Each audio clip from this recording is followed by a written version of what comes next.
What level does my scribe need to be?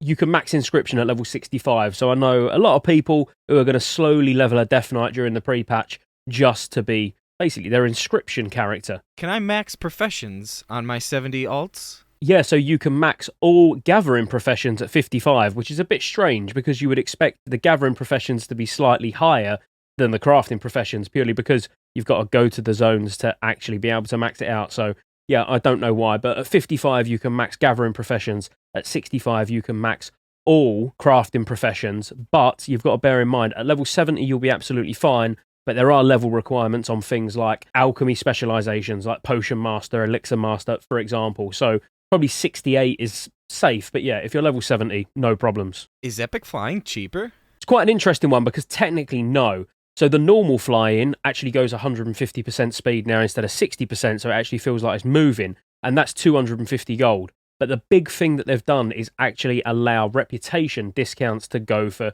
learning flying. So initially in Wrath it was Thralmar or on a hold, but that got changed to Stormwind or Ogrimmar. So basically, if you're Exalted, you get a 20% discount, and that does go for Epic Flying as well. So it's actually a good tip to just hand in cloth. If you aren't Exalted on your character and you haven't got Epic Flying, just hand cloth in or do the old quests, back in the starting zones to get to Exalted with either Stormwind if you're Alliance or Ogrimmar if you're Horde. Then you'll be able to get Epic Flying for 4,000 gold during the pre-patch. Easy way of saving 1,000 gold. Are epic mounts for Paladins and Warlocks still a thing? As in doing the quest? So the quests are still there. They weren't actually removed until the Cataclysm pre-patch, but there's no need to do them, so you can learn them at level 40. Initially, you actually learned them at 61, but it was around 3.2 when they actually changed it, so you can just flat out learn it from the trainer at level 40. What about Flight Form quest for epic Flight Form? No, the Flight Form quest's gone. You just learn it from the trainer at level 71. But another interesting little fact for Druids is if you've got a free 10 speed mount,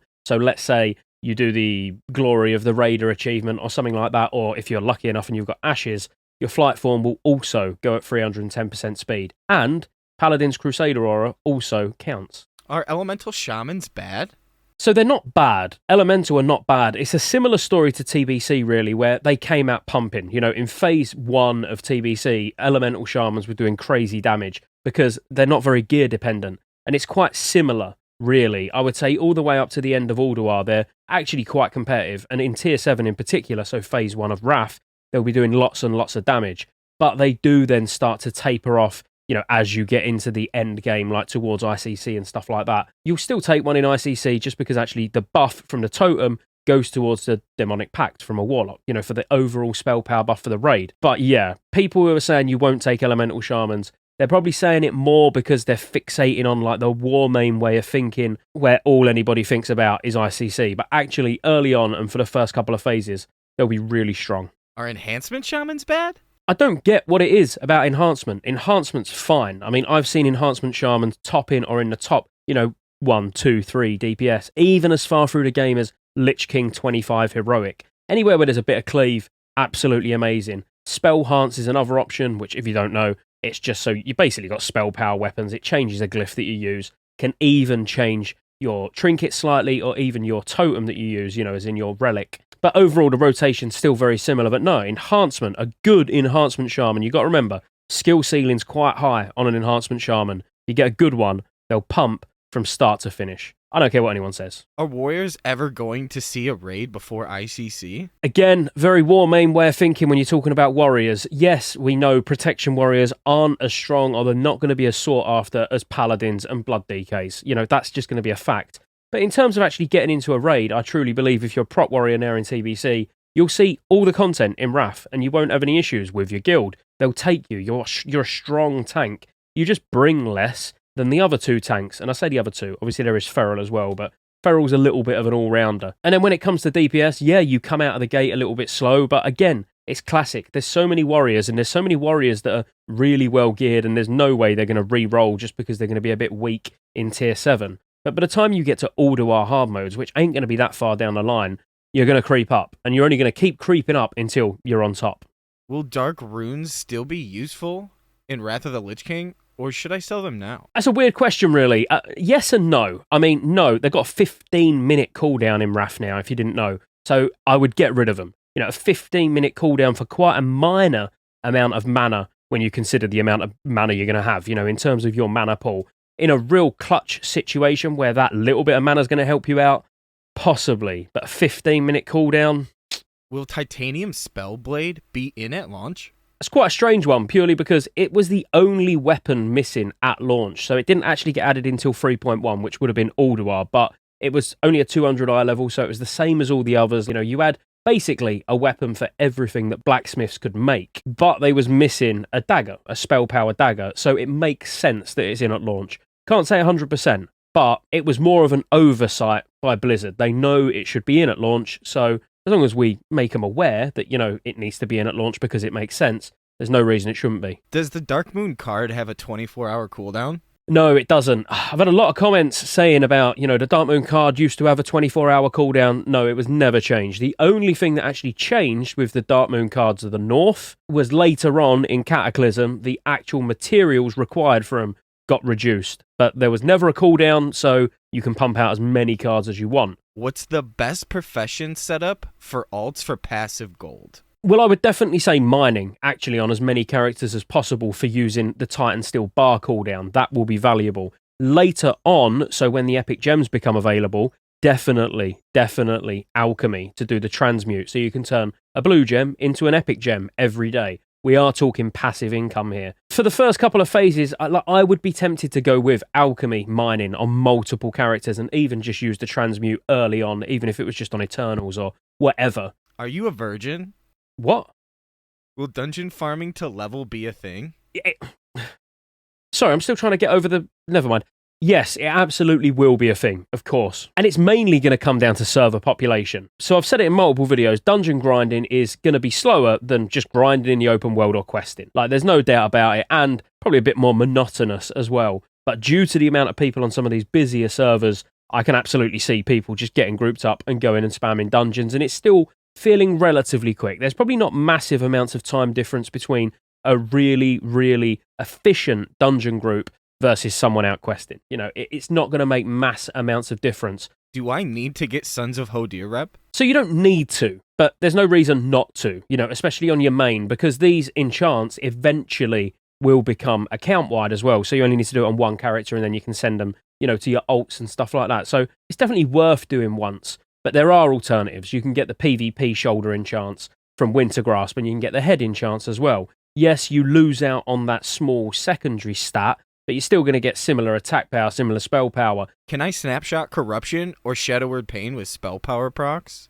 Yeah, so that's quite an interesting one. Now, it's something that I can see changing, but we can't be 100% sure. So if you're going by private servers, then yes. The only thing that snapshots is things like crit and percentage damage. So you'll see Warlocks getting tricks of the trade and then keeping that corruption up with stacking like a potion and crit trinket and whatever else. But it's quite interesting because there was only a small period of time, and it was actually during ICC where spell power snapshotting actually stopped, and haste, which was the main one. So the main offender was haste was changed and removed from snapshotting because of hasted corruption. So, you was getting corruption up with like haste potion, haste trinket procs, power infusion, and heroism, for example, all of those. So corruption was doing crazy damage. But most of these crazy damage passes were on things like Sarfang. So that's in ICC, by the way. So ICC was already in progress once they actually stopped the hasted corruption effects, which also removed spell power from it. So I was reading like a historic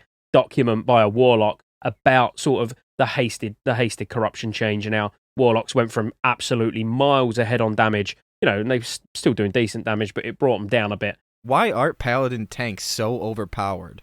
So it's not that they're overpowered. Their survivability is great, don't get me wrong. Their AoE threat is incredible. It always has been. It always will be. And their single target threat and damage, all of that is really good. But that's not really why you take them, because you could take a bear who can do decent threat all round, not as good AoE. But, their survivability is good as well. DK's threat, single target's amazing. AoE's good. Warrior's threat, all round, single target and AoE's good. And their damage is, they're probably one of the highest DPS tanks, to be fair. But you take them for their toolkit. The fact that they can do a 20% damage reduction across the entire raid every 2 minutes. That's huge for these mechanics that are coming in from bosses, especially on like hard modes, where you really rely on that 20% damage reduction across the raid just to ease the amount of healing needed from your healers. On top of that, everything else that they get, obviously, being able to die and not die, with Ardent Defender. They're just overpowered. But again, don't fixate on their actual ability to tank. That's not really why you take them. It's their toolkit. Do Shadow Priests still give mana back to the group? Yes and no. So they don't give mana back as such, not in the way that you think with Vampiric Touch from TBC. So now it's replenishment, and there's more than just the Shadow Priest that brings it, but it does only affect 10 party members. So you normally want more than one person that can bring replenishment. But you got things like Ret Paladins, Shadow Priest, Frost Mage, Destruction Warlock, Survival Hunter. There's several people that can fill that role now. So Shadow Priest, no, you're not a mana battery anymore, but still useful. What's better for boosting, Mage or Paladin? I'm not going to get into the specifics of this, but Paladin low level for sure. Up to sort of 65, 66, I think Paladin is going to be the best. Even better than sort of Slave Pens boosting and stuff like that, having a Mage do it, because a Paladin will be able to boost in other places a lot easier than a Mage can. Higher level stuff, when you're talking in sort of Northrend, like doing Utgard Keep and things like that, absolutely a Mage, because a Paladin's just not going to be able to take the hits, and a Mage doesn't need to take the hits. So I would say for boosting characters, up to the point of where you're nearly getting in Northrend, Paladin. Any further on than that, Mage. What level can you learn dual spec, and how much is it? You can get dual spec at level 40, so you can actually get it while you're leveling, which is cool. That's why it's a shame no random dungeon finder while leveling, because it'd be great to have a holy spec or something like that as a Paladin, let's say, and jump into the odd, random dungeon finder and heal. But I'm not getting into that. Oh, and it costs 1,000 gold. Can you get the Undying and Immortal still when Old Door comes out? Oh yeah, you can get Undying and Immortal all the way through the expansion. That's not actually removed until Kata. What about the mounts? That's a different story. So yeah, the mounts from the actual Glory of the Raider achievements, they're removed when Ulduar comes out. Or they was removed historically, but they were the only mounts that got removed from the Glory achievements. So the Glory of the Ulduar Raider, you can go back now in retail, 15 years later or whatever it is, and still go back and get it. So on the basis it was only the Nax ones that got removed, who knows, this time round, they might keep them in. But get it during Phase 1, just to make sure. Is there any 5-mans that I can get mounts from? Yeah, there's actually a few. So Oculus Heroic, you can get a Drake, the Reigns of the Blue Drake. In Utgard Pinnacle, you can get Reigns of the Blue Proto Drake. And then if you do sort of the timed run, which you've got to be a really bad group to foul, to be honest, but in Culling of Stratholme, if you do the time run and kill the Rift Lord at the end, you can get a Bronze Drake. Oh, and it's worth mentioning that obviously only one of them drops, so it's not like the whole party gets it. You will be rolling. With a new Caverns of Time rep and no Dungeon Finder, will it be beneficial to have Keepers of Time rep for the portal there from Shat? Interesting one, actually. So no, you don't. There was a reputation requirement. Obviously, in TBC, you needed Revered to be able to use or speak to the Zephyr to portal you to Caverns of Time. But no, not in Dalaran. It's just up in the Violet Tower, and anyone can use it. Is there a boost with Wrath of the Lich King? There is a boost. Of course there's a boost. It's not free. Like, people need to... Everyone seems to think, like, oh, if you come back and play Wrath, you'll get a 70 boost. It will be like the 58 boost was, where it will be part of the deluxe edition, or maybe just a standalone purchase, but you're not getting free 70 boosts, but it is 70, by the way, once per account. Is it worth leveling to 70 now, or wait till pre-patch for the boost? It's quite a difficult one, really, because it depends if you want to get prepared. If you want to get prepared and get some gold and maybe even get a little bit of gear on your character, then it's probably worth starting now. But if you're not really bothered about that and you'll just have, 4 weeks of gearing up, which is probably plenty enough time to be fair, and plenty enough time to go around and make some gold, even if you just done all the quests on your level 70 dinged character to get 5k to buy your epic flying, do a little bit of whatever, sorting your professions out. There'll be plenty of time just waiting until the pre-patch to buy your boost and start then. But if you want to play now. Obviously, it's a lot of fun. Will current TBC Raiders have a massive advantage over me in Wrath of the Lich King if I start right now? Yes. I don't see any other way to answer that question, really, because yes, they absolutely will. The amount of gold that's in the economy, the amount of gold that these people have got doing GDKPs every week and stuff like that, of course they're going to have an advantage because they can buy any BOEs they want off the auction house when they drop at level 80. They can get their Darkmoon card greatness just like that. Of course, the people that have been playing through Vanilla and TBC are going to have an advantage, and there's no way around that. But it is only really going to be a gold advantage. They might be able to get 1 or 2 items a little bit quicker than you. You might have to work for them a little bit harder, but ultimately, it's not a massive advantage. It's only probably going to seem like a big advantage in the first, few weeks of launch. So shouldn't they do fresh servers then? Yeah, they should. And they spoke about doing fresh servers for TBC. They said they weren't going to do it at the start, but they said they'd revisit it, once all the communities had established and all the servers had balanced out. That worked. But we never saw them. I mean, I think RAF would be a great time to do fresh servers. Absolutely. Should I like this video? Yeah. Should I subscribe to the channel? Do you need to ask that? It's free. Just hit the button. Is there an auction house in Dalaran? There is. Yeah, there's an auction house in Dalaran, but only engineers can use it. Slight downer for anybody who's not an engineer. Other than that, what else does an engineer have? Oh, they got loads of stuff. That's why engineering's so good. It's not just about any DPS increase or bombs or anything like that. It's all the quality of life stuff. Portable mailbox, Jeeves, which you're not going to be able to get until sort of phase 3 when we get Trial of the Crusader, but yeah, around that sort of time. A Northrend teleporter, so you can just teleport to any zone you want, as well as all the other old world teleporters that you've got to like Toshley Station or Winter Spring or anything like that. It's just the quality of life stuff and repair bots. If you're not going to get like the repair mount, obviously the scrap bots are so cheap to make, you can more or less just use them when you're out farming and, not miss one. So should everyone be engineering? I shouldn't say yes. I want to say yes. I wouldn't play a character that's not engineering. As I said, for all the things that I've just listed, the quality of life stuff, rocket boosts, I think if you're going to be doing any serious raiding, yeah, most people would be engineering. But it's not just about serious raiding. It is just the fun and the quirky little things that you get from engineering that, as I say, for me personally, I just wouldn't play without it. Are there herbs and mines in any dungeon to stealth farm like we do in TBC? Yes, so there is, but obviously with only being able to test on dodgy servers, we can't be sure that it's going to be like that. And I'd almost say it's definitely not going to be like it is on private servers.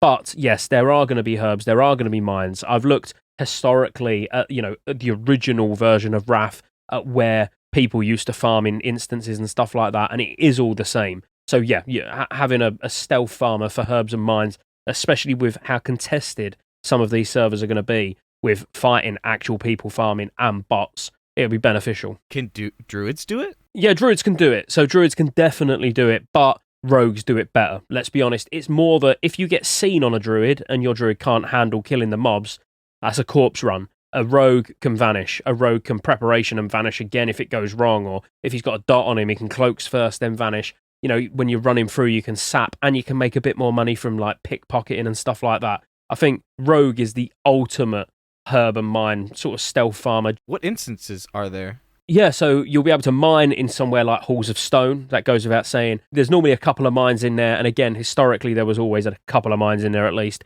It's generally 2 mines per run, in whatever instance it's going to be. But the best one would be Halls of Stone. And then herbing, you can do Drakfaran Keep, around where the dinosaur boss is. There'll be Gundrak. There's lots of herb spawns in Gundrak, and most of them are all accessible as well. Again, I've tested this as a rogue. There's even herbs and mines in Utgard Pinnacle. Will the druid still be the best herb and mine farmer? I think that goes without saying, but I would still place dungeon stealth farming above out in the world farming, unless your server population's quite low. But yes, they'll be the best. Not having to dismount to pick herbs up. Okay, you need to, when I say dismount, I mean come out of flight form. Yes, you need to come out of flight form to mine, but, herbs you can just pick up whenever you want. What level can I fly in Northrend? So you can get Northrend flying at 77. So you'll have to go to Dalaran. Yeah, you just speak to the guy that's next to the flight master in Dalaran, pay him 1,000 gold, and you'll be able to fly for those last 3 levels. Eventually, there'll be a tomb. Not sure whether that's going to be in at release or not, but there's the Tomb of Cold Weather Flying. So you can actually buy that and send it to your alts, and then they can fly at 68. Is it true I can get a free mount if I don't have cold weather flying? Yeah, it is. So you can speak to Honest Max. So it only goes 150%, so it's only like normal flight speed. But if you haven't learned cold weather flying yet, and you haven't got epic flying, where it's not going to matter anyway, so you can go to Storm Peaks just outside the main town there, and you can speak to Honest Max and get a loner mount, which you can only use it in Sholazar, Ice Crown, and Storm Peaks. But on a farming character where you haven't got epic flying, maybe it's going to be your stealth farmer. Probably worth saving the 1,000 gold on being able to fly anyway, and just get this for now. Are heirlooms out at launch? Yeah, heirlooms will be out at launch. Yeah, they was out at launch originally, so no reason they're not going to be now. What heirlooms are there? So pretty much all the weapons you can think of, like a 2-handed sword, a 1-handed sword, a offhand daggers. But you can get trinkets as well. So you can get spell power trinkets that give you mana back as well. You can also get a haste version of it that gives you health back. So this is when you kill a target that yields experience or honor. And then the main ones that are going to give you the XP, you can get chests for basically each type of armor user, which gives you 10% extra XP from killing monsters and completing quests. And then you can also get the shoulders that give you 10% as well. And again, you can get a different pair of shoulders for each different type of armor user. If you happen to win the Kalawak Fishing Derby when it's out, you can also get a ring that gives you a further 5% experience gain from killing monsters and completing quests. Are there PvP heirlooms? Yeah, there's some PvP heirlooms as well. You can get those from Wintergrasp, so for Stonekeeper shards. So they give the same amount of XP in terms of 10% on shoulders, 10% on chests, but these have just got resilience on them as well. You can only get the shoulders, resilience weapons, and of course trinkets. But these are actually PvP trinkets, so obviously inherited insignia of the Alliance and inherited insignia of the Horde, for the Horde. They've got a 5-minute cooldown, but on PvP servers while you're leveling, could be pretty useful. And if you didn't know, Stonekeeper shards you can get just from doing PvE as well. So as long as your faction owns Wintergrasp, because your faction's won it, then when you're doing dungeons, you'll get Stonekeeper shards from the bosses. Is leveling quicker in Wrath of the Lich King for the old zones? Actually, the XP requirement from 1 to 60 is exactly the same. But the Outland portion, so 60 to 70, is reduced by about 30% overall. So it's not like 30% off of every level, but it works out basically about 30% quicker. But unfortunately, the really boring bit of 1 to 60 is still exactly the same. What will be the best new Paladin strat farm for gold? I mean, strat will still be good, technically, just because of the raw gold and the amount of mobs you'll be able to pull, and if you're getting a few boosties in there as well to get a bit of gold off of them. But actually, I would say the best one, once you've got a couple of trinkets in particular, which just check my Paladin boosting video that I've done and it will tell you exactly what setup you need and what you need to do. But I'd say Shattered Halls will probably end up being the best one because you can do big pulls, not really worry about health, and we're talking just in sort of pre-raid BIS gear. You know, we're not even talking about being decked out in raid gear. But yeah, I could see Shattered Halls being the new strat farm, purely because you're going to get those high-level enchanting mats or even just the greens that, you know, you get a green weapon that's going to sell for like 8 to 10 gold or something like that, just vendoring. Yeah, I would say most paladins will be using Shattered Halls. Can druids change the color of cat and bear? Yeah, a few different colours. So if you're a Tauren, you can go to the barber shop and change the skin colour of your or complexion or whatever it's classed as on your Tauren. I'm a night elf, and that will change the sort of tone of your bear and your cat. And if you're a night elf, you just change the colour of your hair, changes your bear and your cat. Will World War hard modes be as hard as Sunwell Plateau? It's quite an interesting one. Yes, I genuinely think that there's going to be a couple of fights equal to that of Sunwell Plateau. And I only mean a couple. You know, out of all the bosses in Ulduar, I think Yogg, No Light, so Alone in the Darkness, that's going to be very challenging for most guilds. And I would say comparative to Sunwell. And bearing in mind, we are talking, this is only Phase 2 content, and I'm comparing it to the final phase of TBC. And I think things like Firefighter, which, you know, is hard mode Mimiron, I think on 25-man, that could cause some problems because, you know, the whole raid needs to understand what they're doing and where they're moving and what they're doing, what their, you know, priority is, what they should be DPSing. I would say that tactically is a challenging fight. But other than those two, I honestly don't think that there's anything comparative to Sunwell. It will just be those two particular fights that will be the real challenge. Do mages get time warp? Why does everyone keep asking this? The amount of times I've mentioned Bloodlust or Heroism and everyone's like, you're forgetting mages. I'm not forgetting mages. You don't get time warp until Cataclysm. Or the pre-patch, the Cataclysm pre-patch. So if you want to be specific, yes, you get it in Wrath of the Lich King, but in the Cataclysm pre-patch. Can you track both herbs and mines at the same time? Well, yeah, I mean, you can do it in TBC, but no, you in Wrath, it's not like you can track both at the same time legitimately. You'll still need an add-on or a week or something to switch between the two at, 10-second intervals or something. So no, unfortunately not properly. Is there any new battlegrounds? 2 in Wrath of the Lich King. There's Strand of Ancients first, which 100% will be out at launch. And Strand of the Ancients is played in 2 rounds, each lasting up to 10 minutes, and each team has got a maximum of 15 players. A team will be assigned to be either the attacking team or the defending team.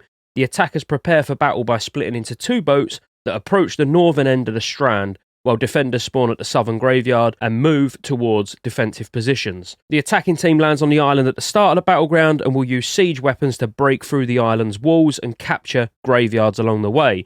After the team captures the relic, or 10 minutes have elapsed, the factions will switch, So the attacking team will become the defending team and vice versa. So basically, you just got to get in, smash the walls down, get to the temple that's guarding the relic, smash through the walls, touch the relic, you've won the round. If you've done it quicker than the other team, or if you got through and they didn't, you win, obviously by default. Whoever gets the furthest wins. And the other one's Isle of Conquest, which is like AV2. It's not like AV, but it's the big 40-man, 40v40. But that didn't actually come out until 3.2, so that was when Trial of the Crusader launched. I would expect it to be held back for when Trial of the Crusader launches again, so there's some more PvP flavour added during the phases. But the basics of it are when it comes to primary objectives, the battleground can be won either by defeating the opposing general or through attrition, aka loss of reinforcements. Once again, there'll be lots of siege vehicles that you can get to knock down walls and get into their keep to try and kill their general, and there's certain areas that you can hold, such as the docks, the hangar, the workshop, the refinery, the quarry, and depending on what ones you own, depends on what either siege vehicles you'll get or any bonuses that you'll get, like being able to go up on gunships and parachute down into their base. Now, is it true, if I'm subscribed to this channel, I get a chance at getting a beta key when it's out? It is true. If you subscribe to the channel, I'm going to put a video out as soon as I get the beta keys. All you'll have to do is comment on that video. I'll use a random YouTube comment picker with, only taking comments from public subscribers. And whoever wins, wins. I'm predicting to get quite a few beta keys this time because I think I got 50 or 75 or something like that back in TBC when the channel was a lot smaller. This time it will be a lot bigger, so we'll see. Do you realize you padded out these 50 questions with 5 that had nothing to do with Wrath of the Lich King? Well, yeah, I mean, putting out a video saying top 45 questions don't sound as good as 50, does it? So, yeah, I had to pad it out. Okay, bye. Hello? Is he gone? Huh. There's lots of ways you can support the channel to keep me here putting out World of Warcraft content and covering all future MMOs. Consider joining the channel as a member. You get access to emotes, everyone will know you're a member when you comment on future videos because you get a nice icon next to your name, and you get access to members-only videos, which I'll be putting a lot of on the channel throughout the year. Additionally, there's a Patreon link in the description as well. Thank you for watching all the way to the end, and I'll see you on the next one.